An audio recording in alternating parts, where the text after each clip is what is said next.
Երկիրը չի պտտվում։ Ոչ այնպես, ինչպես դուք կարծում եք։ Դուք կանգնած եք հողի վրա, զգում եք անշարժություն, կայունություն, հաստատություն։ Բայց այս պահին, հենց այս վայրկյանին, դուք շարժվում եք արելք 1670 կմ/ժ արագությամբ։ Ավելի արագ, քան ռեակտիվ ինքնաթիռը։ Ավելի արագ, քան ձայնը։ Ձեր մարմինը, ձեր տունը, ձեր քաղաքը, բոլորը նետված են տիեզերական պտտման մեջ, որը երբեք չի դադարում։ Եվ միակ պատճառը, որ դուք չեք զգում այս պարուրը, այն է, որ ամեն ինչ, օդը, ջուրը, ամպերը, նույնիսկ ձեր մտքերը պտտվում են միասին ձեզ հետ։ Բայց ինչ կլիներ, եթե այս պարը կանգ առներ։ Ինչ կլիներ, եթե երկիրը մեկ ակնթարթում կասեր իր հավերժական պտտումը։ Արդյոք դուք պարզապես կընկնեիք, թե ինչ որ ավելի սարսափելի բան կտեղի ունենար։ Պատասխանը փոխում է ամեն ինչ, ինչ դուք գիտեք ֆիզիկայի մասին։ Պատկերացրեք մեքենա, որը շարժվում է 100 կմ/ժ արագությամբ։ Դուք նստած եք ետի նստատեղին, ձեր ձեռքին բռնած եք սուրճի բաժակ։ Վարորդը հանկարծ սեղմում է արգելակը։ Ինչ է տեղի ունենում։ Մեքենան կանգ է առնում, բայց դուք՝ ոչ։ Ձեր մարմինը շարունակում է շարժվել առաջ, նետվում է դեպի արջի նստատեղը, իսկ սուրճը ցայտում է ձեր դեմքին։ Սա իներցիայի օրենքն է, շարժվող մարմինը շարունակում է շարժվել, եթե արտաքին ուժ չի կանգնեցնում այն։ Հիմա պատկերացրեք, որ մեքենան չէ, երկիրն է։ Եվ արագությունը ոչ թե 100, այլ 1670 կմ/ժ։ Եվ դուք ոչ թե մեքենայի մեջ եք, այլ մոլորակի մակերեսին։ Երբ երկիրը կանգ կառներ, ամեն ինչ, ինչը չի կապված ամուր քարաժայռին, շարունակելու է շարժվել։ Օդը, ջուրը, ամպերը, ծառերը, շենքերը, մարդիկը, բոլորը կնետվեն արելք 465 մետր/վայրկյանում արագությամբ։ Սա ոչ թե քամի է։ Սա ոչ թե փոթորիկ է։ Սա ապոկալիպսիս է, որը տեղի է ունենում 60 վայրկյանում։ Մարդկությունը միշտ գիտեր, որ երկիրը պտտվում է։ Բայց այս գիտելիքը եկավ ցավով։ 2000 տարի առաջ հունական փիլիսոփա Արիստարքոս Սամոսացին առաջարկեց, որ երկիրը պտտվում է իր առանցքի շուրջ շարժվում արեգակի շուրջ։ Նրան ծաղրեցին։ Նրան անվանեցին հերետիկոս։ Ինչպես կարող է երկիրը շարժվել, երբ մենք զգում ենք անշարժություն։ Ինչպես կարող են ծառերը չընկնել, եթե մենք պտտվում ենք։ Այս հարցերը թվում էին անհերքելի ապացույց, որ երկիրը անշարժ է։ 1400 տարի անց Նիկոլաուս Կոպեռնիկը վերականգնեց այս գաղափարը։ Նա նստում էր իր աշտարակում Պոլսահայում, հետում էր մոլորակների շարժմանը հասկանում, որ ամեն ինչ ավելի պարզ է, եթե երկիրը շարժվում է։ Բայց նա վախենում էր հրապարակել իր աշխատանքը։ Նա գիտեր, որ եկեղեցին կդատապարտի նրան։ Նա սպասեց իր մահվան օրվա, միայն այն ժամանակ թույլ տվեց հրատարակել իր գիրքը։ Երբ առաջին տպագիր օրինակը բերեցին նրա մահճակալին, նա արդեն գտնվում էր կոմայի մեջ։ Նա մեռավ, երբեք չիմանալով, թե ինչպես է իր գաղափարը փոխելու աշխարհը։ 70 տարի անց Գալիլեո Գալիլեյը ուղղեց իր հեռադիտակը դեպի Յուպիտերը, տեսավ 4 լուսին, որոնք պտտվում էին մոլորակի շուրջ։ Սա ապացույց էր, որ ոչ ամեն ինչ պտտվում է երկրի շուրջ։ Նա հրապարակեց իր դիտարկումները։ Ինկվիզիցիան ձերբակալեց նրան։ 79 տարեկան ծերունուն ստիպեցին ծնկի իջնել հրաժարվել իր ուսմունքից։ Նա ասաց, որ երկիրը անշարժ է։ Բայց ավանդույթը պնդում է, որ երբ նա ելավ դատարանից, նա շշնջաց։ Եվ այնուամենայնիվ, նա պտտվում է։ Երկիրը պտտվում է, քանի որ այն ծնվեց պտտումից։ 4 միլիարդ 600 միլիոն տարի առաջ, երբ արեգակային համակարգը դեռ փոշու գազի ամպ էր, այս ամպը պտտվում էր։ Յուրաքանչյուր մասնիկ, յուրաքանչյուր ատոմ շարժվում էր շրջանած հոսքի մեջ։ Երբ այս մասնիկները սկսեցին միավորվել, երբ ձգողականությունը սկսեց հավաքել նրանց մեկտեղ, պտտումը չանհետացավ։ Այն կենտրոնացավ։ Այն արագացավ։ Պատկերացրեք ֆիգուրիստ, որը պտտվում է սառույցի վրա։ Երբ նա ձեռքերը մոտեցնում է մարմնին, նա պտտվում է ավելի արագ։ Նույն բանը տեղի ունեցավ երկրի հետ։ Երբ մեր մոլորակը ձավորվեց, այն պտտվում էր շատ ավելի արագ, քան այժմ։ Մեկ օրը տում էր ընդամենը 6 ժամ։ Բայց ապա ինչ-որ բան տեղի ունեցավ։ Մեկ այլ մոլորակ, Մարսի չափի մարմին, որը գիտնականները անվանում են Թեիա, բախվեց երկրին։ Այս բախումը այնքան հզոր էր, որ հալեցրեց երկու մոլորակների մակերեսները։ Հազարավոր միլիարդ տոննա հալած քար նետվեց տիեզերք։ Այս նյութից ձևավորվեց լուսինը։ Բայց բախումը նա փոխեց երկրի պտտումը։ Այն դանդաղեցրեց մեր մոլորակը։ Այն թեքեց նրա առանցքը 23 աստիճանով։ Եվ այս թեքությունը մեզ տվեց տարվա ժամանակները։ Այսօր երկիրը պտտվում է 24 ժամում մեկ անգամ։ Բայց այս պտտումը դանդաղում է։ Յուրաքանչյուր դար լուսինը գողանում է մեր պտտման էներգիան իր ալիքների միջոցով։ Յուրաքանչյուր 100 տարին մեկ օրը երկարում է 2000-ական վայրկյանով։ Սա թվում է աննշան։ Բայց 3 միլիարդ տարի հետո, եթե մարդկությունը դեռ գոյություն ունենա, մեկ օրը կտի 50 ժամ։ Եվ լուսինը կլինի այնքան հեռու, որ այլևս չի կարողանա պահել երկրի թեքությունը կայուն։ Մեր մոլորակը կսկսի տատանվել, ինչպես պտտվող խաղալիք, որը կորցնում է իր արագությունը։ Բայց ինչ կլիներ, եթե պտտումը կանգ առներ ոչ թե միլիարդ տարիների ընթացքում, այլ մեկ ակնթարթում։ Ֆիզիկան պարզ է։ Իներցիան անողոք է։ Երբ դուք նստած եք ավտոբուսում, այն հանկարծ կանգ է առնում, դուք զգում եք, թե ինչպես է ձեր մարմինը նետվում առաջ։ Սա տեղի է ունենում, քանի որ ձեր մարմինը ցանկանում է շարունակել շարժվել այն արագությամբ, որով շարժվում էր ավտոբուսը։ Հիմա պատկերացրեք, որ ավտոբուսը երկիրն է, արագությունը 1670 կմ/ժ։ Եթե երկիրը մեկ ակնթարթում կանգ առներ, մթնոլորտը չէր կանգնի։ Օդը, որը ծածկում է մեր մոլորակը, կշարունակեր շարժվել արելք 465 մետր/վայրկյանում արագությամբ։ Սա 15 անգամ ավելի ուժեղ է, քան ամենաուժեղ տորնադոն, որը երբեք գրանցվել է երկրի վրա։ Պատկերացրեք քամի, որը կարող է բարձրացնել տանկը նետել այն մի կիլոմետր հեռավորության վրա։ Հիմա բազմապատկեք այդ ուժը 15-ով։ Առաջին վայրկյանին ամեն ինչ, ինչը չի ամրացված քարաժայռին, կսկսի շարժվել։ Ծառերը կփրծվեն իրենց արմատներից։ Շենքերը կքանդվեն իրենց հիմքերից։ Մեքենաները կբարձրանան օդ կնետվեն արելք, ինչպես փետուրները փոթորկի մեջ։ Մարդիկը կքաշվեն մթնոլորտային հոսքից, կբախվեն պատերին, ծառերին, միմյանց 465 մետր/վայրկյանում արագությամբ։ Սա արագությունն է, որով ռեակտիվ ինքնաթիռը թռչում է։ Պատկերացրեք, որ ձեր մարմինը բախվում է պատին այդ արագությամբ։ Յուրաքանչյուր անգամ, երբ դուք զգում եք քամին ձեր դեմքին, դուք զգում եք օդի շարժումը։ Բայց սովորական քամին շարժվում է 10, 20, 30 կմ/ժ արագությամբ։ Ամենաուժեղ փոթորիկները հասնում են 200 կմ/ժ։ Բայց քամին, որը կստեղծվեր երկրի կանգառից, կլիներ 1670 կմ/ժ։ Սա ուժ է, որը կարող է քանդել լեռները։ Սա ուժ է, որը կարող է փոխել մոլորակի մակերեսը։ 60 վայրկյանում ամբողջ մարդկային քաղաքակրթությունը կվերանար։ Բոլոր քաղաքները, բոլոր գյուղերը, բոլոր ճանապարհները, բոլոր կամուրջները, ամեն ինչ կքանդվեր, կցրվեր արելք։ Միայն ամենախորը քարայրները, միայն ամենաամուր լեռները կմնային անձեռնմխելի։ Մթնոլորտային հոսքը կստեղծեր ջերմություն, շփման միջոցով։ Օդը, որը շարժվում է այդ արագությամբ, կտաքանար հազարավոր աստիճանով։ Ամեն ինչ, ինչը շարժվում է այս հոսքի մեջ, կվառվեր։ Երկինքը կլցվեր կրակով։ Բայց մթնոլորտը միայն սկիզբն է։ Օվկիանոսները նույնպես պտտվում են երկրի հետ։ Եվ նրանք նույնպես շարունակելու են շարժվել, երբ մոլորակը կանգ կառնի։ Պատկերացրեք ջրի զանգված, որը ծածկում է 70% երկրի մակերեսի։ Պատկերացրեք, որ այս ամբողջ զանգվածը սկսում է շարժվել արելք 465 մետր/վայրկյանում արագությամբ։ Ալիքները, որոնք կստեղծվեն, կլինեն բարձրությամբ ոչ թե մետրեր, այլ կիլոմետրեր։ Օվկիանոսի ջուրը կհեղեղի ցամաքը։ Ատլանտյան օվկիանոսը կհեղեղի Ամերիկայի արևելյան ափը, կծածկի Ապալաչյան լեռները, կհասնի Միսիսիպի գետին։ Խաղաղ օվկիանոսը կհեղեղի Ասիան, կծածկի Հիմալայները, կհասնի Տիբեթյան Սարավանդին։ Միայն ամենաբարձր գագաթները կմնան ջրից վեր։ Էվերեստը, որը բարձրանում է 8848 մետր, հավանաբար կմնա կղզի։ Բայց ամեն ինչ ավելի ցածր կվերանա ջրի տակ։ Երկիրը չի պտտվում պարզապես։ Նա պահպանում է հավասարակշռություն։ Մթնոլորտը, օվկիանոսները, նույնիսկ հողը, բոլորը պտտվում են միասին, ստեղծելով կայուն համակարգ։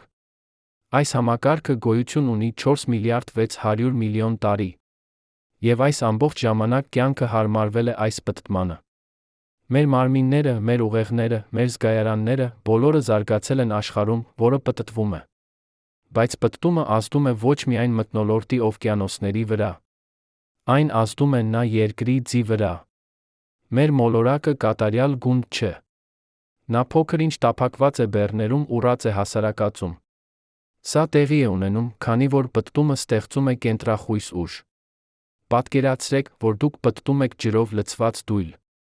Ջուրը սեղմվում է դույլի պատերին։ Նույն բանը տեղի է ունենում երկրի հետ։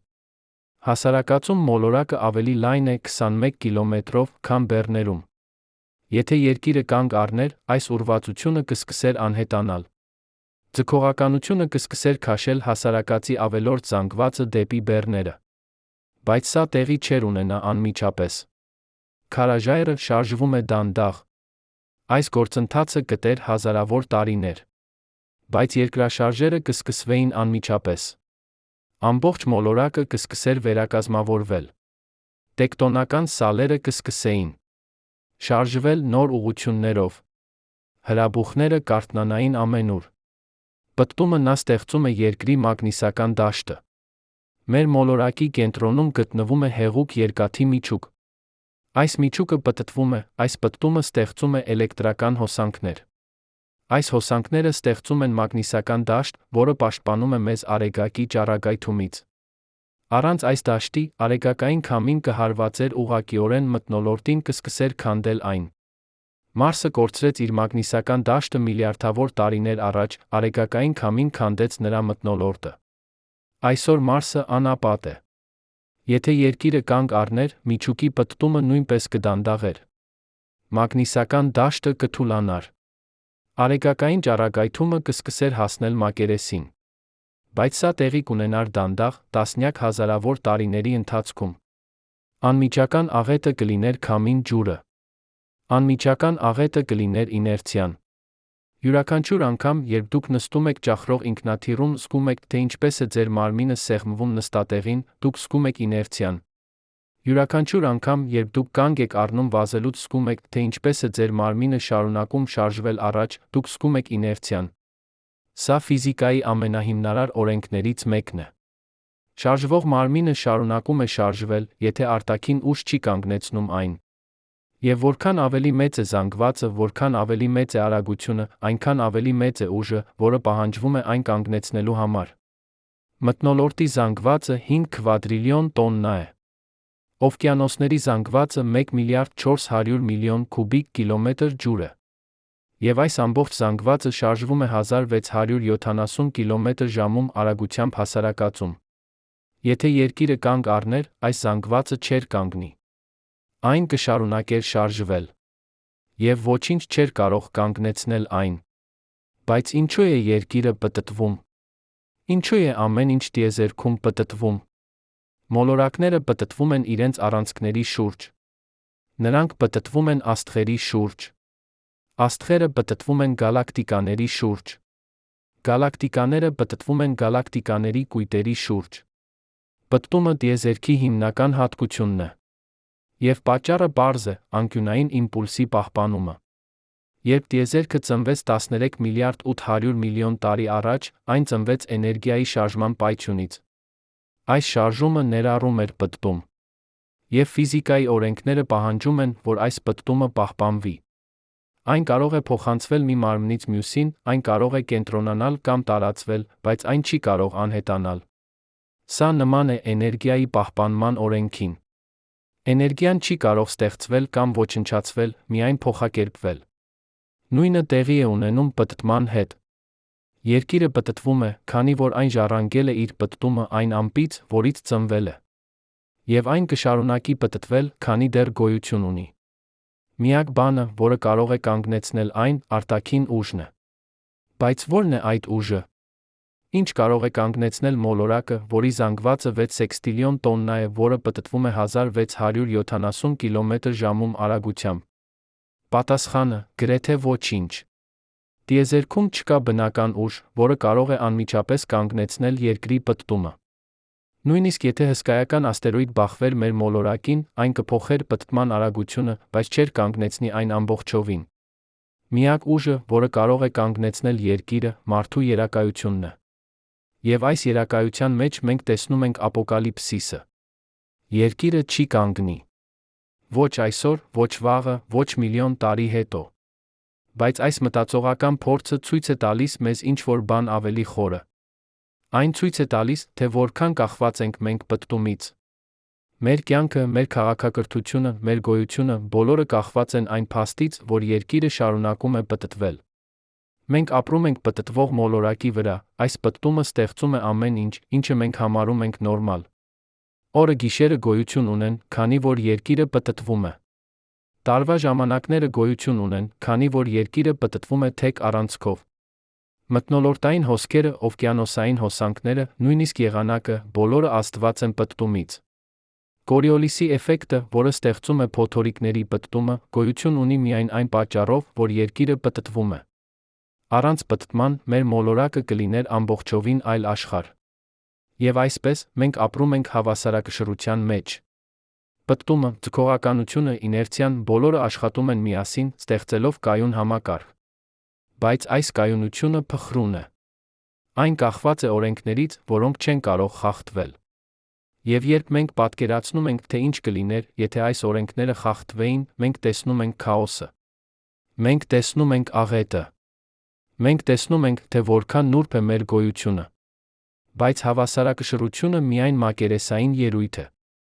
Խորքում յուրաքանչյուր ատոմ, յուրաքանչյուր մոլեկուլ, յուրաքանչյուր մասնիկ մթնոլորտում օվկիանոսներում պահպանում է իր սեփական շարժումը։ Երբ երկիրը կանգ կառներ, այս անհատական շարժումները չէին անհետանա։ Նրանք կբախվեին միմյանց, կստեղծեին քաոս, որը մարդկային միտքը չի կարող ամբողջությամբ պատկերացնել։ Պատկերացրեք օրգան, որտեղ հազարավոր խողովակներ հնչում են միաժամանակ, յուրաքանչյուրը իր սեփական նոտայով։ Հիմա պատկերացրեք, որ օրգանիստը հանկարծ կանգ է առնում, բայց խողովակները շարունակում են հնչել։ Ձայնը չի դառնում լռություն։ Այն դառնում է աղմուկ։ Նույն բանը կտեղի ունենար երկրի հետ։ Պտտումը չէր դառնա անշարժություն։ Այն կդառնար քաոս։ Յուրաքանչյուր անգամ, երբ դուք լսում եք սիմֆոնիկ նվագախումբը, որը կորցնում է ռիթմը, դուք լսում եք փոքր տարբերակը այն քաոսի, որը կստեղծվեր մոլորակային մասշտաբով։ Մթնոլորտը բաղկացած է շերտերից։ Տրոպոսֆերան, որտեղ մենք ապրում ենք, տարածվում է մինչ 10 կիլոմետր բարձրություն։ Ստրատոսֆերան տարածվում է մինչ 50 կիլոմետր։ Մեզոսֆերան՝ մինչ 80 կիլոմետր։ Յուրաքանչյուր շերտ շարժվում է տարբեր արագությամբ։ Հասարակածում մակերեսային օդը շարժվում է 1670 կմ/ժ արագությամբ։ Բայց 30 աստիճան լայնության վրա արագությունը նվազում է մինչ 1400 կմ/ժ։ 60 աստիճանում մինչ 800 կմ/ժ։ Բեռներում մթնոլորտը գրեթե անշարժ է, համեմատած հասարակածի հետ։ Երբ երկիրը կանգ կառներ, այս շերտերը կսկսեին սահել միմյանց վրայով։ Պատկերացրեք 5 թերթ թուղթ, դրված մեկը մյուսի վրա։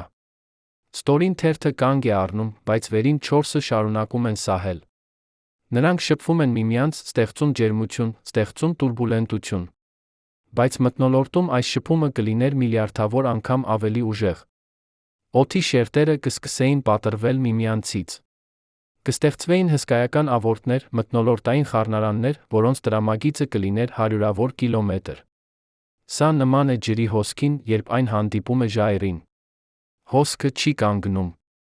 Այն ստեղծում է ավորտներ, փրփուրներ, քաոս։ Յուրաքանչյուր անգամ, երբ դուք տեսնում եք գետը, որը հոսում է ժայռերի միջով, դուք տեսնում եք փոքր մոդել այն քաոսի, որը կտիրեր մթնոլորտում։ Բայց ավելի սարսափելին կլիներ ջերմությունը։ Երբ օդը շարժվում է, նրա մոլեկուլները բախվում են միմյանց։ Յուրաքանչյուր բախում ստեղծում է ջերմություն։ Սովորական պայմաններում այս ջերմությունը աննշան է։ Բայց երբ օդը շարժվում է 1670 կմ/ժ արագությամբ, բախումները դառնում են կործանարար։ Մթնոլորտային ֆիզիկայի հաշվարկները ցույց են տալիս, որ օդը կտաքանար մինչ 3000 աստիճան Ցելսիուս։ Սա ավելի տաք է, քան երկաթի հալման ջերմաստիճանը։ Սա ջերմաստիճանն է, որի դեպքում քարերը սկսում են փափկանալ։ Պատկերացրեք, որ դուք դնում եք ձեր ձեռքը կրակի մոտ։ Դուք զգում եք ջերմությունը, ինստինկտիվորեն քաշում եք ձեռքը հետ։ Սա պաշտպանական ռեֆլեքս է, որը զարգացել է միլիոնավոր տարիների ընթացքում։ Բայց երբ ամբողջ մթնոլորտը վերածվում է կրակի, ուր կարող եք քաշվել։ Յուրաքանչյուր շունչ կլիներ ինչպես հրդեհի ներշնչում։ Յուրաքանչյուր շարժում կլիներ ինչպես քայլ դեպի վառարանը։ Մարդկային մարմինը չի կարող գոյատել 3000 աստիճանում։ Նույնիսկ 1 վայրկյանում այդ ջերմաստիճանում մարմինը կվերածվեր մոխրի։ Բայց ջերմությունը միայն մեկ ասպեկտն է։ Ճնշումը կլիներ նույնքան կործանարար։ Երբ օդը շարժվում է այդ արագությամբ, այն ստեղծում է ճնշման ալիքներ։ Պատկերացրեք ձայնային պայթյուն, երբ ինքնաթիռը անցնում է ձայնի արագությունը։ Դուք լսում եք հզոր պայթյուն, զգում եք ցնցում։ Սա տեղի է ունենում, քանի որ ինքնաթիռը սեղմում է օդը իր առջում, ստեղծելով ճնշման ալիք։ Բայց երբ ամբողջ մթնոլորտը շարժվում է ավելի արագ, քան ձայնը, ճնշման ալիքները դառնում են անընդհատ։ Սա նման է անվերջ ձայնային պայթյունների շարքի։ Յուրաքանչյուր շենք, յուրաքանչյուր ծառ, յուրաքանչյուր քար կհանդիպեր այս ալիքներին։ Եվ ճնշումը կլիներ բավարար, որպեսզի ջարդի ամեն ինչ իր ճանապարհին։ Երբ դուք լսում եք որոտը փոթորկի ժամանակ, դուք լսում եք ճնշման փոփոխությունների արդյունքը։ Բայց այն որոտը, որը կստեղծվեր երկրի կանգառից, կլիներ միլիարդավոր անգամ ավելի ուժեղ։ Օվկիանոսները ավելի բարդ են։ Ջուրը ավելի խիտ է, քան օդը։ 1 խորանարդ մետր ջուրը կշռում է 1000 կիլոգրամ։ 1 խորանարդ մետր օդը կշռում է միայն 1 կիլոգրամ։ Սա նշանակում է, որ ջուրը ունի 1000 անգամ ավելի շատ իներցիա։ Երբ երկիրը կանգ կառներ, օվկիանոսները կշարունակեին շարժվել ավելի երկար, քան մթնոլորտը։ Նրանք կստեղծեին ալիքներ, որոնք կտարածվեին ամբողջ մոլորակով։ Պատկերացրեք լողավազան, լի ջրով։ Դուք հանկարծ շարժում եք լողավազանը։ Ջուրը շարունակում է շարժվել, ստեղծելով ալիքներ, որոնք բախվում են պատերին։ Բայց օվկիանոսը չունի պատեր։ Ալիքները կշարունակեին տարածվել, մինչ հանդիպեին ցամաքին։ Եվ երբ նրանք հանդիպեին, նրանք չէին կանգնի։ Նրանք կբարձրանային, կհեղեղեին ցամաքը, կշարունակեին շարժվել ներս։ Յուրաքանչյուր անգամ, երբ դուք տեսնում եք ալիքը, որը բախվում է ափին, դուք տեսնում եք փոքր տարբերակը այն ալիքների, որոնք կստեղծվեին։ Բայց այն ալիքները կլինեին բարձրությամբ ոչ թե սանտիմետրեր, այլ կիլոմետրեր։ Ֆիզիկան պարզ է։ Երբ ջրի զանգվածը շարժվում է հորիզոնական ուղղությամբ հանդիպում է խոչընդոտի, այն փոխակերպում է իր հորիզոնական էներգիան ուղղահայաց էներգիայի։ Այն բարձրանում է։ Ցունամիները աշխատում են այս սկզբունքով։ Երբ երկրաշարժը տեղի է ունենում օվկիանոսի հատակում, այն ստեղծում է ուղղահայաց շարժում։ Այս շարժումը տարածվում է դեպի մակերես, ստեղծելով ալիք։ Բաց օվկիանոսում այս ալիքը կարող է լինել միայն 1 մետր բարձր։ Բայց երբ այն հասնում է ափին, երբ ջրի խորությունը նվազում է, ալիքը բարձրանում է։ Այն կարող է հասնել 10, 20, 30 մետր բարձրության։ Բայց ալիքները, որոնք կստեղծվեին երկրի կանգառից, կլինեին ավելի մեծ։ Ատլանտյան օվկիանոսի միջին խորությունը 3300 մետր է։ Խաղաղ օվկիանոսինը 4300 մետր։ Երբ այս ամբողջ ջրի զանգվածը սկսեր շարժվել արելք, երբ այն հանդիպեր ցամաքին, այն կբարձրանար մինչ իր սեփական խորության բարձրությունը։ Սա նշանակում է ալիքներ, որոնց բարձրությունը կլիներ 3-4 կիլոմետր։ Պատկերացրեք ջրի պատ, որը բարձր է, որքան Էվերեստի կեսը, որը շարժվում է դեպի ցամաքը։ Ամերիկայի արևելյան ափը կհեղեղվեր առաջին։ Նյու Յորքը, Բոստոնը, Մայամին, բոլորը կվերանային ջրի տակ վայրկյանների ընթացքում։ Ալիքը կշարունակեր շարժվել ներս, կհեղեղեր Ապալաչյան լեռները, կհասներ Միսիսիպի գետին։ Միայն Ռոքի լեռները, որոնք բարձրանում են ավելի քան 4000 մետր, կկարողանային դիմակայել։ Բայց ամեն ինչ արևելքում կվերածվեր օվկիանոսի հատակի։ Երբ դուք նայում եք քարտեզին, տեսնում եք, թե որքան հարթ է Ամերիկայի արևելյան մասը, դուք տեսնում եք, թե որքան խոցելի է այն հեղեղների նկատմամբ։ Եվրոպան կունենար նույն ճակատագիրը։ Բրիտանական կղզիները կվերանային ամբողջովին։ Ֆրանսիան, Գերմանիան, Լեհաստանը, բոլորը կծածկվեին ջրով։ Միայն Ալպերը, Պիրենեյները, Սկանդինավյան լեռները կմնային կղզիներ ջրի ծովում։ Ասիայում Հիմալայները կպաշտպանեին Տիբեթը, բայց ամեն ինչ հարավում արևելքում կհեղեղվեր։ Չինաստանի արևելյան ափը, Ճապոնիան, Ֆիլիպիններն բոլորը կվերանային։ Բայց ջուրը միայն մեկ խնդիրն է։ Երբ օվկիանոսները շարժվեն, նրանք կտանեն ամեն ինչ իրենց հետ։ Նավերը, նավթային հարթակները, ձկնորսական նավակները, բոլորը կդառնան զենք։ Պատկերացրեք տանկեր, որը կշռում է 200,000 տոննա, որը շարժվում է 465 մետր/վայրկյանում արագությամբ։ Երբ այն բախվի ցամաքին, այն կունենա էներգիա, որը համարժեք է միջուկային ռումբի պայթյունին։ Յուրաքանչյուր նավ, յուրաքանչյուր հարթակ կդառնա հրթիռ։ Երբ դուք տեսնում եք նավը նավահանգստում, մտածում եք, թե որքան խաղաղ է այն, դուք չեք պատկերացնում, թե որքան կործանարար կարող է լինել այն, եթե շարժվի անվերահսկելի արագությամբ։ Եվ ապա կլինի աղը։ Օվկիանոսի ջուրը պարունակում է 35 գրամ աղ յուրաքանչյուր լիտրում։ Երբ այս ջուրը հեղեղի ցամաքը, երբ այն վերջապես նահանջի, այն կթողնի աղ։ Ամբողջ ցամաքամասերը կծածկվեն աղի շերտով։ Հողը կդառնա անպտուղ։ Ոչինչ չի կարող աճել աղի մեջ։ Նույնիսկ եթե մարդիկ գոյատեին ջրի հեղեղից, նրանք չէին կարող աճեցնել սնունդ։ Սովը կգար հետո։ Յուրաքանչյուր անգամ, երբ դուք տեսնում եք աղի անապատը, դուք տեսնում եք ապագան, որը կլիներ մեր մոլորակի համար։ Երկիրը չի պտտվում պարզապես։ Նա պահպանում է հավասարակշռություն, ոչ միայն մեխանիկական, այլ նա քիմիական, կենսաբանական, նույնիսկ տեղեկատվական։ Յուրաքանչյուր ատոմ, յուրաքանչյուր մոլեկուլ, յուրաքանչյուր բջիջ գոյություն ունի այս հավասարակշռության մեջ։ Եվ երբ այս հավասարակշռությունը խախտվում է, ամեն ինչ փլուզվում է։ Բայց կա ավելի խորը հարց։ Ինչու է հավասարակշռությունը այդքան կարևոր։ Ինչու է տիեզերքը ձգտում դեպի կարգ, երբ էնտրոպիան պահանջում է քաոս։ Պատասխանը գտնվում է ֆիզիկայի ամենահիմնարար օրենքներում։ Համակարգը, որը գտնվում է հավասարակշռության մեջ, ունի նվազագույն էներգիա։ Այն կայուն է։ Այն կարող է գոյատել։ Բայց համակարգը, որը դուրս է հավասարակշռությունից, ունի ավելորդ էներգիա։ Այն անկայուն է։ Այն փոխվում է, մինչ գտնի նոր հավասարակշռություն։ Երկիրը գտել է իր հավասարակշռությունը 4 միլիարդ 600 միլիոն տարի առաջ։ Եվ այդ ժամանակից ի վեր այն պահպանում է այն։ Պտտումը, մագնիսական դաշտը, մթնոլորտը, օվկիանոսները բոլորը աշխատում են միասին, պահպանելով այս հավասարակշռությունը։ Եվ այս հավասարակշռության մեջ կյանքը գտավ իր տեղը։ Բակտերիաները, բույսերը, կենդանիները, մարդիկը, բոլորս մաս ենք այս համակարգի։ Մենք չենք պարզապես ապրում երկրի վրա։ Մենք մաս ենք երկրի։ Յուրաքանչյուր անգամ, երբ դուք շնչում եք, դուք փոխանակում եք ատոմներ մթնոլորտի հետ։ Յուրաքանչյուր անգամ, երբ դուք ուտում եք, դուք ընդունում եք էներգիա, որը սկսվել է արեգակից։ Մենք բոլորս կապված ենք։ Եվ այս կապը հիմնված է պտտման վրա։ Առանց պտտման չէր լինի օր-գիշեր։ Առանց օր-գիշերի բույսերը չէին կարող իրականացնել ֆոտոսինթեզ։ Առանց ֆոտոսինթեզի չէր լինի թթվածին։ Առանց թթվածնի չէր լինի կենդանական կյանք։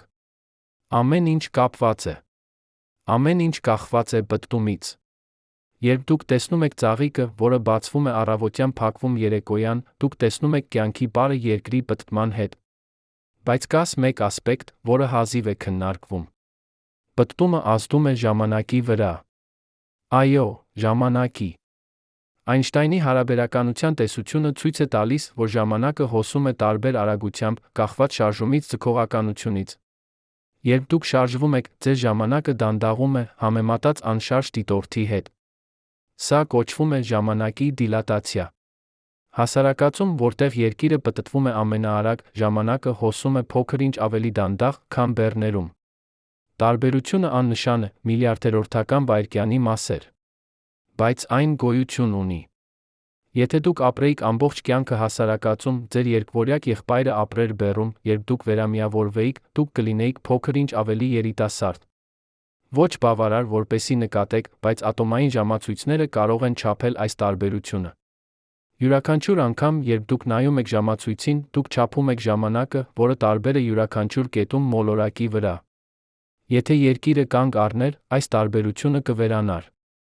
Ժամանակը կսկսեր հոսել միատեսակ ամենուր։ Բայց սա կլիներ փոքրագույն փոփոխությունը։ Ավելի մեծ փոփոխությունը կլիներ մագնիսական դաշտում։ Ինչպես արդեն նշվեց, երկրի մագնիսական դաշտը ստեղծվում է հեղուկ երկաթի միջուկի պտտումից։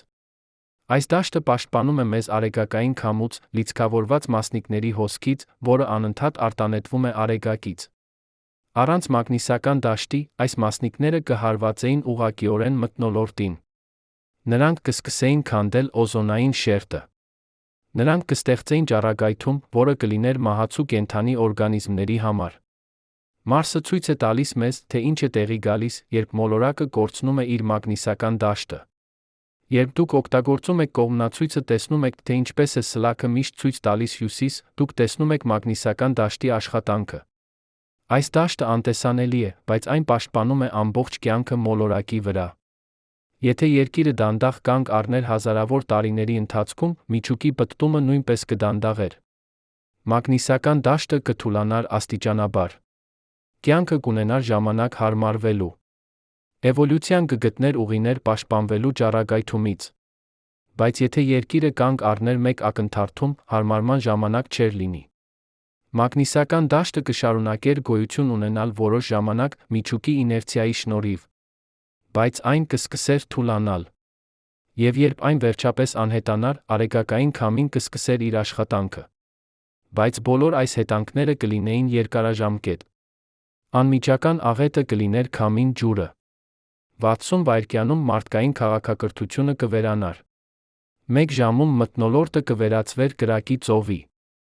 1 օրում օվկիանոսները կհեղեղեին ցամաքամասերը։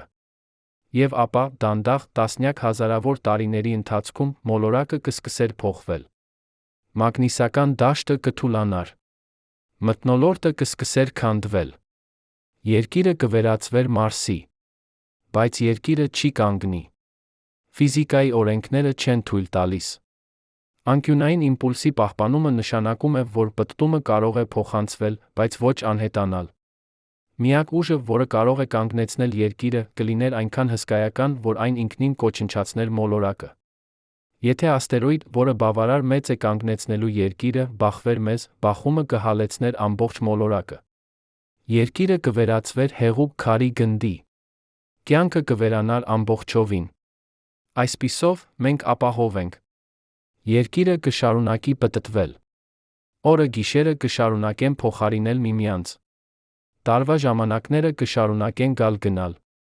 Եվ մենք կշարունակենք ապրել, անգիտակից այն հսկայական ուժերի, որոնք պահպանում են մեր գոյությունը։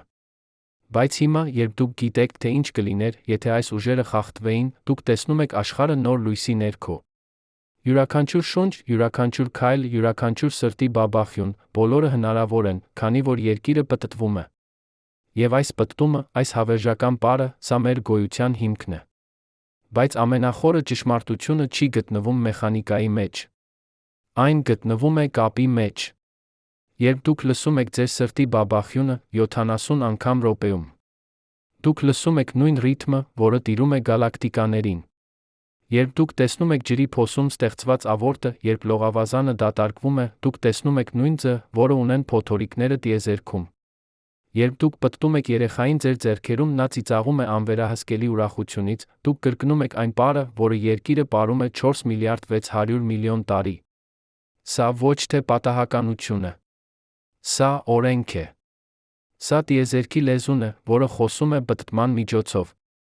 Եվ մենք, մարդիկ, ատոմներ, մոլորակներ, գալակտիկաներ, բոլորս արտասանում ենք նույն բառերը։ Մենք խոսեցինք մթնոլորտի շերտերի մասին, որոնք սահում են միմյանց վրայով։ Բայց նույն սկզբունքը գործում է ձեր արյան մեջ։ Երբ սիրտը ծեծում է, արյունը շարժվում է անոթներով շերտերով։ Կենտրոնական հոսքը ավելի արագ է, պատերի մոտ ավելի դանդաղ։ Եթե այս շերտավորումը խախտվի, եթե արյունը սկսի տուրբուլենտ հոսել, ստեղծվում են թրոմբեր։ Նույն քաոսը, որը կստեղծվեր մթնոլորտում Երկրի կանգառից, ստեղծվում է ձեր անոթներում, երբ սիրտը կորցնում է իր ռիթմը։ Բժիշկները անվանում են սա ֆիբրիլյացիա։ Ֆիզիկոսները կանվանեին սա հավասարակշռության կորուստ։ Բայց էությունը նույնն է, պարը դադարում է, համակարգը փլուզվում է։ Մենք խոսեցինք օվկիանոսների ալիքների մասին, որոնք կբարձրանային կիլոմետրեր։ Բայց նույն սկզբունքը տիրում է ձեր ուղեղում։ Նեյրոնները հաղորդակցվում են էլեկտրական ալիքների միջոցով։ Երբ դուք մտածում եք, միլիարդավոր նեյրոններ սինխրոնացվում են, ստեղծելով ալիքներ, որոնք տարածվում են ուղեղի կեղով։ Գիտնականները չափում են այս ալիքները էլեկտրաենցեֆալոգրաֆով։ Նրանք տեսնում են ալֆա ալիքներ, բետա ալիքներ, թետա ալիքներ, յուրաքանչյուրը համապատասխանում է տարբեր գիտակցության վիճակների։ Երբ այս ալիքները խախտվում են, երբ սինխրոնիզացիան կորչում է, տեղի է ունենում էպիլեպսիա։ Ուղեղը փորձում է գտնել նոր հավասարակշռություն, բայց ժամանակավորապես կորցնում է վերահսկողությունը։ Նույն քաոսը, որը կտիրեր օվկիանոսներում, տիրում է նեյրոնային ցանցերում։ Մենք խոսեցինք երկրի ձի մասին, ուռած հասարակածում, տափակված բեռներում։ Բայց նույն ձ ունեն բոլոր պտտվող հեղուկ մարմինները։ Յուպիտերը, որը պտտվում է 10 ժամում մեկ անգամ, այնքան ուռած է հասարակածում, որ նրա տրամագիծը տարբերվում է 10%-ով։ Արեգակը, որը պտտվում է 25 օրում մեկ անգամ, նույնպես ուռած է։ Նույնիսկ նեյտրոնային աստղերը, որոնք պտտվում են հարյուրավոր անգամ վայրկյանում, ունեն այս ձ։ Եվ երբ դուք պտտում եք պիցցայի խմորը օդում, պիցցա պատրաստելիս, խմորը տարածվում է շրջանած, ստեղծելով նույն ձ։ Կենտրախույս ուժը գործում է նույն կերպ, անկախ նրանից խոսքը խմորի, մոլորակի, թե աստղի մասին է։ Մենք խոսեցինք մագնիսական դաշտի մասին, որը ստեղծվում է պտտվող երկաթի միջուկից։ Բայց նույն սկզբունքը գործում է ձեր սմարթֆոնի մեջ։ Երբ դուք լիցքավորում եք հեռախոսը, էլեկտրական հոսանքը անցնում է փաթաթված լարերի միջով, ստեղծելով մագնիսական դաշտ։ Այս դաշտը փոխանցում է էներգիան անլար լիցքավորման միջոցով։ Նույն ֆիզիկան, որը պաշտպանում է երկիրը արեգակային քամուց, թույլ է տալիս ձեզ լիցքավորել հեռախոսը առանց լարի։ Երբ դուք դնում եք հեռախոսը լիցքավորման հարթակի վրա, տեսնում եք լիցքավորման պատկերակը, դուք տեսնում եք էլեկտրամագնիսական ինդուկցիայի աշխատանքը, նույն գործընթացը, որը տեղի է ունենում երկրի միջուկում։ Մենք խոսեցինք ժամանակի դիլատացիայի մասին, թե ինչպես է ժամանակը հոսում տարբեր արագությամբ հասարակածում բեռներում։ Բայց նույն էֆեկտը գործում է ջփս արբանյակների մեջ։ Այս արբանյակները պտտվում են երկրի շուրջ 20,000 կիլոմետր բարձրությամբ, շարժվելով 4 կմ/վ արագությամբ։ Այս արագության պատճառով նրանց ժամացույցները ընթանում են դանդաղ, համեմատած երկրի վրա գտնվող ժամացույցների հետ։ Բայց նրանք գտնվում են ավելի թույլ ձգողականության դաշտում, ինչը արագացնում է նրանց ժամացույցները։ Երկու էֆեկտները հակասում են միմյանց, բայց ոչ ամբողջովին։ Ինժեներները պետք է ճշգրտեն ջփս ժամացույցները յուրաքանչյուր օր, հաշվի առնելով հարաբերականության տեսությունը։ Առանց այս ճշգրտման, ջփս համակարգը կտա սխալ տեղորոշում 10 կմ/ական։ Երբ դուք օգտագործում եք քարտեզների հավելվածը ձեր հեռախոսում, տեսնում եք ճշգրիտ տեղորոշումը, դուք օգտվում եք Այնշտայնի հավասարումներից։ Երկիրը չի պտտվում պարզապես։ Նա պահպանում է հավասարակշռություն, ոչ միայն իր մեջ, այլ նա մեր մեջ։ Յուրաքանչյուր օրենք, որը տիրում է մոլորակին, տիրում է նա մեր մարմիններին, մեր տեխնոլոգիաներին, մեր մտքերին։ Մենք ոչ թե դիտորդներ ենք այս բարի։ Մենք պարողներ ենք։ Յուրաքանչյուր ատոմ մեր մարմնում ծնվել է աստղի միջուկում, որը պտտվում էր։ Յուրաքանչյուր մոլեկուլ մեր արյան մեջ պարունակում է էներգիա, որը սկսվել է արեգակի պտտումից։ Յուրաքանչյուր մտք մեր ուղեղում ստեղծվում է էլեկտրական ալիքներից, որոնք հետում են նույն օրենքներին, ինչ օվկիանոսային ալիքները։ Բայց ահա ամենախորը հարցը՝ ինչու՞։ Ինչու է տիեզերքը կազմակերպված այսպես։ Ինչու են նույն օրենքները գործում ամենափոքր ատոմից մինչ ամենամեծ գալակտիկան։ Ֆիզիկոսները անվանում են սա սիմետրիա։ Տիեզերքը սիմետրիկ է ժամանակի տարածության մեջ։ Օրենքները, որոնք գործում են այստեղ, գործում են նա միլիարդ լուսատարի հեռավորության վրա։ Օրենքները, որոնք գործում են այսօր, գործում էին նա 10 միլիարդ տարի առաջ։ Այս սիմետրիան ոչ թե պատահականություն է։ Այն հետանք է ավելի խորը սկզբունքի, պահպանման օրենքների։ Էներգիան պահպանվում է։ Իմպուլսը պահպանվում է։ Անկյունային իմպուլսը պահպանվում է։ Էլեկտրական լիցքը պահպանվում է։ Այս պահպանման օրենքները ոչ թե կանոններ են, որոնք տիեզերքը հետում է։ Նրանք հետանքներ են տիեզերքի սիմետրիայի։ Գերմանացի մաթեմատիկոս Էմմի Նյութերը ապացուցեց սա 100 տարի առաջ։ Նրա թեորեման ցույց է տալիս, որ յուրաքանչյուր սիմետրիա ստեղծում է պահպանման օրենք։ Ժամանակի սիմետրիան ստեղծում է էներգիայի պահպանումը։ Տարածության սիմետրիան ստեղծում է իմպուլսի պահպանումը։ Պտտման սիմետրիան ստեղծում է անկյունային իմպուլսի պահպանումը։ Այսպիսով, երբ մենք ասում ենք, որ երկիրը չի կարող կանգնել, մենք իրականում ասում ենք, որ տիեզերքը սիմետրիկ է։ Մենք ասում ենք, որ օրենքները, որոնք գործում էին 10 միլիարդ տարի առաջ, գործում են նա այսօր։ Մենք ասում ենք, որ տիեզերքը հուսալի է։ Եվ այս հուսալիությունը թույլ է տալիս գոյություն ունենալ կյանքին։ Եթե օրենքները փոխվեին յուրաքանչյուր վայրկյան, եթե էներգիան կարողանար ստեղծվել կամ անհետանալ պատահականորեն, կյանքը անհնար կլիներ։ Բայց օրենքները կայուն են։ Եվ այս կայունության մեջ կյանքը գտավ իր տեղը։ Երբ դուք նայում եք հայելուն, տեսնում եք ձեր դեմքի սիմետրիան, ձախ աջ կողմերը գրեթե նույնական, դուք տեսնում եք կենսաբանական սիմետրիան։ Բայց այս սիմետրիան ոչ թե պարզապես գեղեցիկ է։ Այն ֆունկցիոնալ է։ Երկու աչքերը թույլ են տալիս տեսնել խորությունը։ Երկու ականջները թույլ են տալիս որոշել ձայնի ուղղությունը։ Երկու ոտքերը թույլ են տալիս պահպանել հավասարակշռությունը։ Սիմետրիան ստեղծում է ֆունկցիա։ Եվ նույն սկզբունքը գործում է տիեզերքում։ Սիմետրիան ստեղծում է օրենքներ։ Օրենքները ստեղծում են կայունություն։ Կայունությունը ստեղծում է կյանք։ Բայց կա մի խորը պարադոքս։ Եթե տիեզերքը կատարյալ սիմետրիկ լիներ, եթե ամեն ինչ լիներ միատեսակ, ոչինչ չէր տեղի ունենա։ Կատարյալ սիմետրիան նշանակում է կատարյալ անշարժություն։ Բայց տիեզերքը շարժվում է։ Աստղերը ծնվում են, մեռնում են։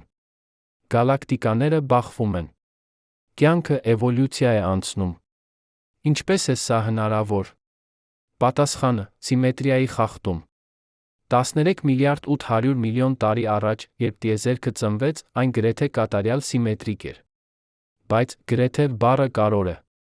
Կային փոքրիկ անկանոնություններ, քվանտային տատանումներ, որոնք խախտեցին կատարյալ սիմետրիան։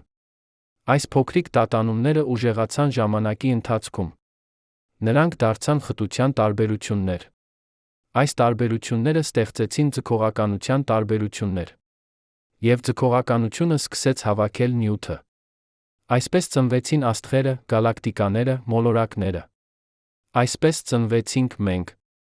Այսպիսով, մենք գոյություն ունենք, քանի որ տիեզերքը ոչ թե կատարյալ սիմետրիկ է։ Մենք գոյություն ունենք սիմետրիայի խախտումների շնորհիվ։ Բայց միևնույն ժամանակ մենք գոյություն ունենք, քանի որ հիմնական օրենքները սիմետրիկ են։ Սա պարադոքս է, բայց սա իրականություն է։ Կյանքը գոյություն ունի կարգի քաոսի սահմանին։ Չափազանց շատ կարգ, ոչինչ չի տեղի ունենա։ Չափազանց շատ քաոս, ամեն ինչ փլուզվում է։ Բայց ճիշտ հավասարակշռությունը, կյանքը դառնում է հնարավոր։ Երկիրը չի պտտվում պարզապես։ Նա պահպանում է հավասարակշռություն, կարգի քաոսի միջ, սիմետրիայի խախտման միջ, անցյալի ապագայի միջ։ Եվ այս հավասարակշռության մեջ մենք գտնում ենք մեր տեղը։ Ոչ թե որպես դիտորդներ, այլ որպես մասնակիցներ։ Ոչ թե որպես արտաքին ուժեր, այլ որպես ներքին տարրեր։ Մենք մաս ենք բարի, որը սկսվել է 13 միլիարդ 800 միլիոն տարի առաջ կշարունակվի, քանի դեռ գոյություն ունի տիեզերքը։ Եվ այսպես, երբ դուք հաջորդ անգամ զգաք քամին ձեր դեմքին, հիշեք, սա նույն ուժն է, որը կստեղծեր ապոկալիպսիս, եթե երկիրը կանգ առներ։ Երբ դուք տեսնեք ալիքը, որը բախվում է ափին, հիշեք, սա նույն ֆիզիկան է, որը կհեղեղեր ցամաքամասերը։ Երբ դուք լսեք ձեր սրտի բաբախյունը, հիշեք, սա նույն ռիթմն է, որը պահպանում է մոլորակը կենդանի։ Ամեն ինչ կապված է։ Ամեն ինչ մաս է նույն բարի։ Եվ այս բարը, այս հավերժական պտտումը, սա ոչ թե պարզապես ֆիզիկական երևույթ է։ Սա գոյության հիմքն է։ Բայց մնում է մեկ հարց, որը մենք դեռ չենք տվել։ Եթե ամեն ինչ կապված է, եթե նույն օրենքները տիրում են ամենուր, ապա ինչ է մեր տեղը այս տիեզերական պարում։ Արդյոք մենք պարզապես մասնիկներ ենք, որոնք տարվում են հոսքով։ Թե մենք ունենք ընտրություն, ազատություն, նպատակ։ Սա հարց է, որին ֆիզիկան չի կարող պատասխանել։ Բայց գուցե պատասխանը գտնվում է ոչ թե օրենքներում, այլ սիմետրիայի խախտումներում։ Գուցե մեր գիտակցությունը, մեր ընտրությունները, մեր երազանքները, սրանք են այն փոքրիկ տատանումները, որոնք խախտում են կատարյալ սիմետրիան, ստեղծում նոր հնարավորություններ։ Գուցե մենք ոչ թե պարզապես պարողներ ենք, այլ նա բարի ստեղծողներ։ Գուցե մենք ոչ թե պարզապես պարողներ ենք, այլ նա բարի ստեղծողներ։ Այս մտքը փոխում է ամեն ինչ։ Քանի որ եթե մենք կարող ենք ստեղծել, եթե մենք կարող ենք ընտրել, եթե մենք կարող ենք երազել, ապա մենք ոչ թե պարզապես ենթարկված ենք օրենքներին։ Մենք դարձել ենք այն միջավայրը, որտեղ օրենքները ձեռք են բերում իմաստ։ Հիշեք, ինչպես սկսեցինք։ Երկիրը չի պտտվում։ Ոչ այնպես, ինչպես դուք կարծում եք։ Այժմ մենք գիտենք, երկիրը պտտվում է, բայց ոչ թե որպես մեխանիզմ։ Նա պտտվում է որպես պար, որտեղ յուրաքանչյուր ատոմ, յուրաքանչյուր մոլեկուլ, յուրաքանչյուր գիտակցություն մասնակցում է ստեղծագործությանը։ Եվ այս պարը, այս հավերժական պտտումը, դարձել է ոչ թե պարզապես ֆիզիկական ելույթ, այլ գոյության բանաստեղծություն։ Բայց ինչու է բանաստեղծությունը կարևոր։ Ինչու է կարևոր, որ մենք տեսնենք գեղեցկությունը ֆիզիկայի օրենքներում։ Պատասխանը գտնվում է այն փաստում, որ գեղեցկությունը ոչ թե զարդանք է։ Գեղեցկությունը ճշմարտության ստորագրությունն է։ Երբ մաթեմատիկոսը տեսնում է հավասարում, որը նկարագրում է տիեզերքը միայն մի քանի նշաններով, նա ասում է՝ սա գեղեցիկ է։ Երբ ֆիզիկոսը հասկանում է, որ նույն օրենքը տիրում է ատոմներին, գալակտիկաներին, նա զգում է ակնածանք։ Երբ դուք նայում եք երեկոյան երկնքին, տեսնում եք աստղերի պարը, դուք շոշափում եք նույն ճշմարտությունը։ Գեղեցկությունը ոչ թե սուբյեկտիվ զգացում է։ Այն օբյեկտիվ հատկություն է տիեզերքի, որը մեր գիտակցությունը կարող է ճանաչել։ Եվ այստեղ մենք հասնում ենք ամենախորը հարցին։ Ինչու է տիեզերքը ըմբռնելի։ Ինչու կարող է մարդկային միտքը, որը զարգացել է Աֆրիկայի սավաններում, որսի հավաքի համար, հասկանալ քվանտային մեխանիկան, հարաբերականության տեսությունը, տիեզերքի ծագումը։ Ինչու է մաթեմատիկան, որը ստեղծվել է մարդկային մտքում, աշխատում իրական աշխարհում։ Այնշտայնը անվանեց սա հավերժական խորհուրդ։ Նա ասաց, ամենաանհասկանալին այն է, որ տիեզերքը հասկանալի է։ Գուցե պատասխանը գտնվում է այն փաստում, որ մենք ոչ թե արտաքին դիտորդներ ենք։ Մենք ներսից ենք։ Յուրաքանչյուր ատոմ մեր մարմնում ծնվել է աստղի միջուկում։ Ածխածինը, որը կազմում է մեր ԴՆԷ-ն, ստեղծվել է հելիումի ֆուզիայից։ Երկաթը մեր արյան մեջ կուտակվել է սուպերնովայի պայթյունից։ Ոսկին մեր մատանիներում ձավորվել է նեյտրոնային աստղերի բախումից։ Մենք բառացիորեն աստղային փոշի ենք։ Բայց ոչ թե մեռած փոշի։ Մենք փոշի ենք, որը արթնացել է, որը սկսել է մտածել, որը փորձում է հասկանալ իր ծագումը։ Մենք տիեզերքի միջոցն ենք ինքն իրեն ճանաչելու համար։ Երբ դուք նայում եք հեռադիտակով, տեսնում եք հեռավոր գալակտիկա, դուք տեսնում եք ոչ թե օտար աշխարհ։ Դուք տեսնում եք ձեր տունը։ Քանի որ նյութը, որը կազմում է այդ գալակտիկան, նույնն է, որը կազմում է ձեզ։ Բայց կա ավելի խորը կապ։ Գիտակցությունը ինքնին կարող է լինել տիեզերքի հիմնական հատկությունը։ Ոչ թե պատահական արտադրանք, այլ անխուսափելի հետանք։ Ֆիզիկոսները հայտնաբերել են, որ տիեզերքի հիմնական հաստատունները՝ լույսի արագությունը, Պլանկի հաստատունը, ձգողականության հաստատունը, ճշգրիտ այնպիսին են, որպեսզի հնարավոր դարձնեն կյանքը։ Եթե այս հաստատունները փոքր-ինչ տարբեր լինեին, աստղերը չէին կարող ձավորվել։ Ածխածինը չէր կարող սինթեզվել։ Կյանքը անհնար կլիներ։ Սա կոչվում է նուրբ կարգավորման խնդիր։ Եվ այն առաջարկում է, որ տիեզերքը ոչ թե պատահական է, այլ ինչ-որ կերպ գիտի, թե ինչպես ստեղծել գիտակցություն։ Արդյոք սա նշանակում է, որ տիեզերքն ունի նպատակ։ Արդյոք սա նշանակում է, որ մենք ունենք նպատակ։ Ֆիզիկան չի կարող պատասխանել այս հարցերին։ Բայց գուցե հարցերը ինքնին են պատասխանը։ Գուցե այն փաստը, որ մենք կարող ենք հարցնել, ինչու, արդեն իսկ նշանակում է, որ տիեզերքը ավելին է, քան պարզապես մասնիկների ուժերի հավաքածու։ Գուցե հարցնելու կարողությունը, զարմանալու կարողությունը, երազել կարողությունը, սրանք են այն հատկությունները, որոնք դարձնում են մեզ ոչ թե պարզապես դիտորդներ, այլ մասնակիցներ տիեզերքի ինքնաճանաչման մեջ։ Եվ այստեղ մենք վերադառնում ենք երկրի պտտմանը։ Ոչ թե որպես մեխանիկական ելույթ, այլ որպես մետաֆորա։ Երկիրը պտտվում է, քանի որ այն ժառանգել է իր պտտումը տիեզերքի ծագումից։ Բայց մենք պտտվում ենք ոչ թե ֆիզիկական իմաստով, այլ մետաֆիզիկական։ Մենք պտտվում ենք անցյալի ապագայի միջ։ Մենք պտտվում ենք հայտնի անհայտի միջ։ Մենք պտտվում ենք կարգի քաոսի միջ։ Եվ այս պտտումը, այս անվերջ որոնումը, սա մեր էությունն է։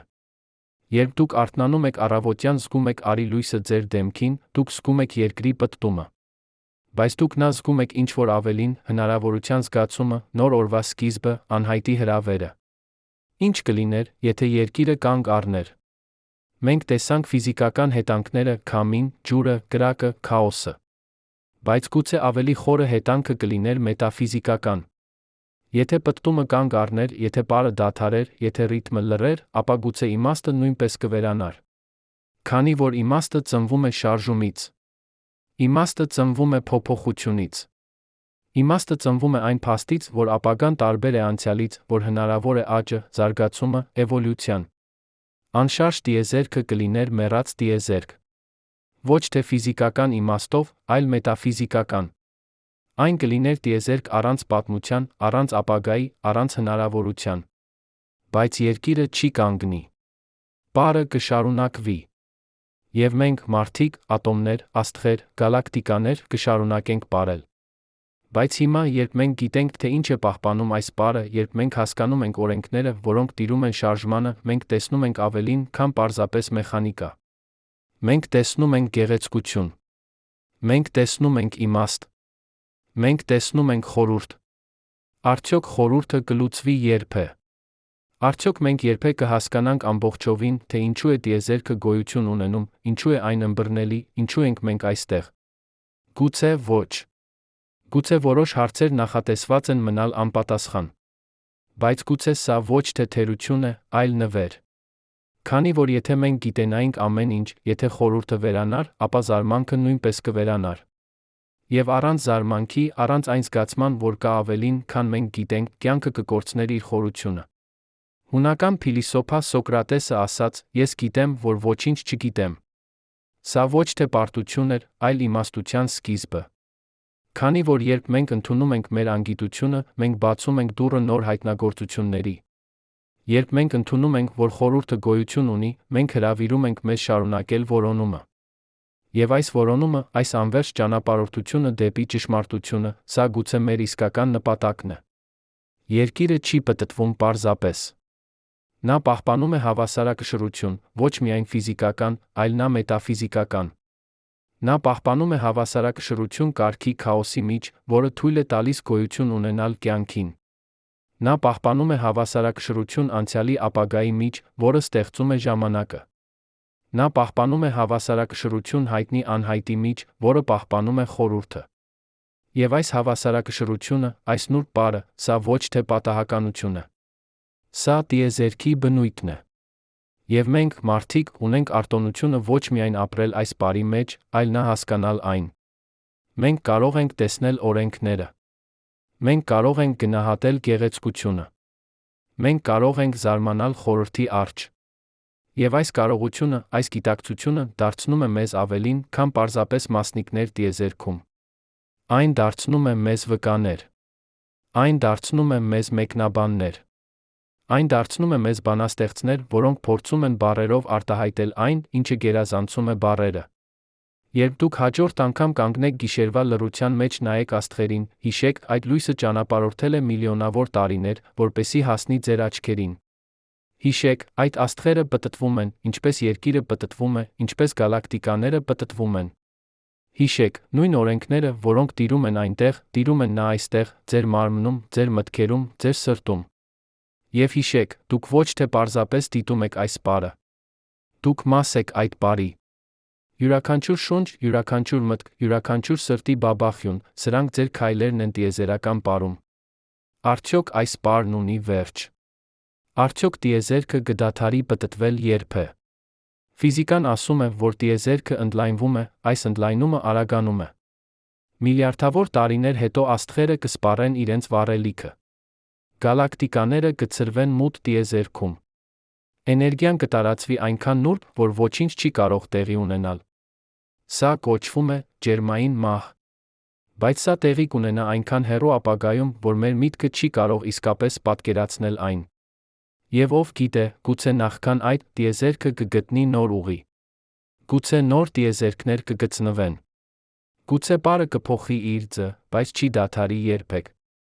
Բայց անկախ նրանից, թե ինչ է սպասվում հեռու ապագայում, այս պահին, այս վայրկյանին, պարը շարունակվում է։ Երկիրը պտտվում է։ Արեգակը պտտվում է։ Գալակտիկան պտտվում է։ Եվ մենք, փոքրիկ արարածներ փոքրիկ մոլորակի վրա, ունենք արտոնությունը լինել այստեղ, այս պահին, այս տիեզերքում, որը այնքան հսկայական է, որ մեր միտքը չի կարող ամբողջովին ընդգրկել այն, մինույն ժամանակ այնքան նուրբ է, որ մեկ փոքրիկ փոփոխությունը կարող էր դարձնել կյանքը անհնար։ Եվ այսպես, մենք ապրում ենք։ Ոչ թե հասկանալով ամեն ինչ, այլ զարմանալով ամեն ինչի։ Ոչ թե վերահսկելով տիեզերքը, այլ մասնակցելով նրա բարին։ Ոչ թե որպես տերեր, այլ որպես ուսանողներ, որոնք անվերջ սովորում են, անվերջ հայտնաբերում են, անվերջ զարմանում են։ Երբ դուք արթնանում եք վաղը առավոտյան զգում եք արի ջերմությունը, հիշեք, այդ ջերմությունը ճանապարհորդել է 150 միլիոն կիլոմետր, որպեսզի հասնի ձեզ։ Եվ հիշեք, դուք արժանի եք այդ ջերմությանը։ Ոչ թե որովհետև դուք հատուկ եք, այլ որովհետև ամեն ինչ հատուկ է։ Յուրաքանչյուր ատոմ, յուրաքանչյուր մոլեկուլ, յուրաքանչյուր արարած, բոլորս մաս ենք նույն խորհրդի։ Եվ այս խորհուրդը, այս անվերջ պարը, որը սկսվել է 13 միլիարդ 800 միլիոն տարի առաջ կշարունակվի, քանի դեռ գոյություն ունի ժամանակը, սա ոչ թե պարզապես ֆիզիկական ելույթ է։ Սա բանաստեղծություն է։ Սա սիմֆոնիա է։ Սա պատմություն է, որը պատմվում է ատոմների լեզվով, աստղերի լեզվով, գիտակցության լեզվով։ Եվ մենք, յուրաքանչյուրս, մեկ նշան ենք այս պատմության մեջ։ Փոքրիկ, բայց անփոխարինելի։ Ժամանակավոր, բայց հավերժական։ Քանի որ մեր գոյությունը, մեր մտքերը, մեր սերը, սրանք դարձել են մաս տիեզերքի պատմության։ Եվ ոչինչ, որ երբե եղել է, չի կարող ամբողջովին անհետանալ։